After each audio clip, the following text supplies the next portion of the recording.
Epilepsia.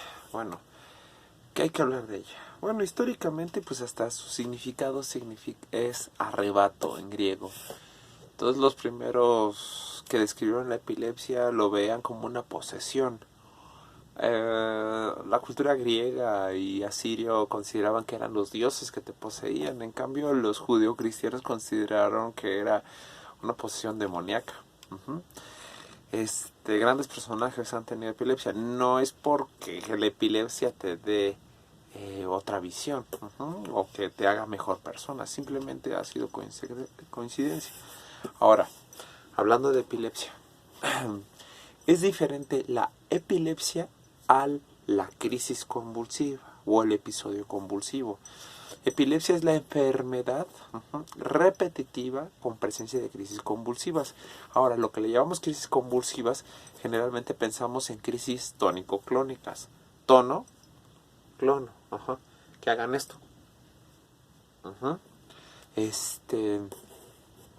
Pero también tenemos crisis convulsivas que no necesariamente tienen alteración tónico-clónica. Supongamos la crisis de ausencia. Que se quedan y vuelven. Entonces, vamos a hablar de esto. Vamos a ver un poquito de fisiopatología. Todos tenemos un umbral convulsivo. ¿Qué significa esto? Cualquiera de nosotros, cualquiera puede convulsionar en cualquier momento.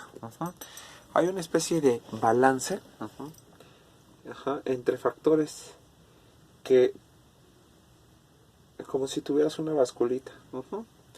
Entonces, ¿por qué? Porque tu sistema tiene que tener regulación. ¿Cuál es el regulador? El sistema GABAérgico. Y aquí está tu umbral convulsivo y aquí todo lo que puede estar condicionando una crisis. Entonces, cualquier cosa puede el sistema GABAérgico va a mantener la estabilidad de tu función neurológica. O sea que todas las neuronas estén trabajando, pero no empiecen a descargar ordenadamente y que eso contagie a otras y que todos estén haciendo lo mismo. ¿Qué pasa? Si en algún momento una neurona empieza a hacer esto y la otra empieza a hacer lo mismo, el sistema GABAérgico lo que hace es lo frena naturalmente, normalmente, hasta cierto nivel. Se considera que las personas con epilepsia lo que tienen es un umbral más bajo y lo que va a pasar es que van a tener menos espacio para moverse esto, que uno vaya ganando y se pierde eso que puedes estabilizar y se sale gana esta y sales a crisis. Ahora, supongamos, si tú tienes un trauma de cráneo, puedes convulsionar, una hipoglucemia, puedes convulsionar, una neuroinfección, puedes convulsionar, un problema hepático, puedes llegar a convulsionar, pero vas a tener un umbral que todavía vas a superar. Entonces, la teoría genética considera que tenemos un umbral más bajo. Entonces, el sistema GABAérgico, entonces, ¿qué es lo que hacemos para pues darle en la torre a los factores que pueden desencadenar la crisis, pero estimula el sistema GABAérgico? Si te das cuenta, casi todos los anticonvulsivos son GABAérgicos. Entonces estimulan el sistema GABA. Ahora, entonces puede haber una cosa es la crisis y otra cosa es la epilepsia. Pero pues dentro de cómo se considera la epilepsia, la presencia de crisis repetitivas. Ejemplo, si una persona en su juventud tiene un traumatismo de cráneo y convulsionó, bueno, queda como antecedente convulsivo, pero después de ese traumatismo no ha vuelto a convulsionar, no podemos decir que este paciente sea epiléptico, solamente que tiene un antecedente convulsivo.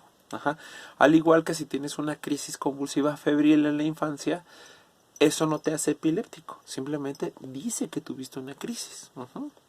Entonces, no necesariamente una crisis significa epilepsia como tal. Tiene que ser crisis repetitivas. Algunas días recomiendan actualmente que si tienes más de 2 crisis convulsivas en 24 horas, hay que tener consideración eso, y si esto persiste más de un mes. Ok, muy bien. Entonces, ¿cómo se clasifica? Hay 2 grandes grupos de la crisis convulsivas. Bueno, son muchas clasificaciones, pero unas son las parciales, las generalizadas y las parciales que se generalizan y otros tipos. Pero esto es esto. Ahora, ¿cuál es la crisis parcial? ¿Cuál es la diferencia entre esta en una crisis generalizada y una parcial? El estado de conciencia. Si tú pierdes tu estado de conciencia, tu estado de alerta, esa es la gran diferencia entre una crisis parcial y una compleja o una parcial o generalizada. Porque miren, supongamos tú puedes estar platicando y de momento la mano movérsete así. ¿Qué pasa? Luego me pasa. Y tal vez esto sea una crisis. Pero, ¿qué pasa? Está localizada y no tiene alteraciones en el estado de alerta. Otra, supongamos la crisis de ausencia. ¿Qué es lo que pasa? Hay alteraciones en el estado de tal vez no convulsiona, no tengo una crisis tónica o clónica, que es la que pensamos más como crisis convulsiva, pero hay alteración en el estado de conciencia. Ojo, entonces, y las parciales generalizadas que empiezan parcial y luego generalizado. Ahora, voy a este punto. La parcial puede tener muchos síntomas. Pueden tener síntomas somáticos, viscerales, cognitivos, o sensoriales. ¿A qué me refiero? Somáticos puede ser que empieces a mover una parte de tu cuerpo. Somático o más bien dicho, visceral. Puedes tener cólico, sensación de calor, taquicardia, sudoración, un síntoma del sistema autonómico. Los clásicos síntomas sensitivos. Puedes empezar a ver luces, puedes empezar a oír cosas o oler cosas, ¿sí? ¿Quedamos? O escuchar cosas también. Y los de pensamientos, que de momento te ataca una idea. Una idea, de momento de la nada te viene una idea, ya sea de persecución, alguna idea que parecería delirante, o que los extraterrestres van a tomar la tierra, no sé, pero es algo de momento. Entonces, si se queda esa crisis ahí, puedes considerar que sea una crisis parcial, pero ya te diste cuenta, lo que le llaman las crisis clásicas tienen una cosa que se llama aura. En realidad, la crisis clásica es una parcial generalizada. El aura, que te dicen que ven una luz o escuchan algo y después convulsionan, es que la crisis está empezando en una zona y ya luego se generaliza y altera el estado de conciencia. ¿Sí? Entonces, estos clásicos de pacientes que ya tienen eso. Ahora, hasta algunos delirios religiosos podrían ser eso. Ya ves que dicen, huelen a rosas y ya me está hablando la Virgen, y de momento tienen un arrebato. Entonces, tal vez muchas cosas que consideramos que eran santos en realidad eran epilépticos. No estoy diciendo que no, solamente estamos hablando de que tus creencias son tus creencias, sí, pero podrían explicar algunas. Y las crisis generalizadas, pues ya es que tienen alteración de estado de conciencia. Generalmente asociamos a la epilepsia las crisis tónico-clónicas, ya saben, que la persona que está... Aunque también puede haber crisis tónicas. Que se quedan en fase espástica, que tienen tono. El clonus es esto. Sí. Entonces, y hay otros que es los no especiales o no clasificados dentro de estos, que ya son síndromes específicos. Que digamos que ahorita para fines prácticos no vamos a hablar de estos. Entonces, ¿qué es lo que sucede con esto? El problema es que todas estas te hablan de una descarga cerebral severa y pérdida de estado de alerta. ¿Te vas a morir de una crisis? Podría. El problema es de que si estás cruzando la calle y convulsionas, te pueden atropellar, o estás haciendo un trabajo de altura, te puedes caer.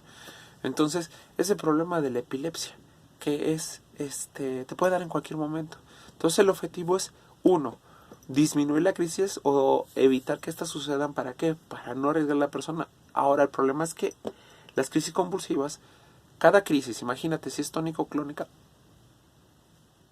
hay hipoxia. Y cada crisis, conforme va pasando, va generando hipoxia. Y si es un niño chiquito y lo dejas con epilepsia todo el rato, ¿qué es lo que va a pasar?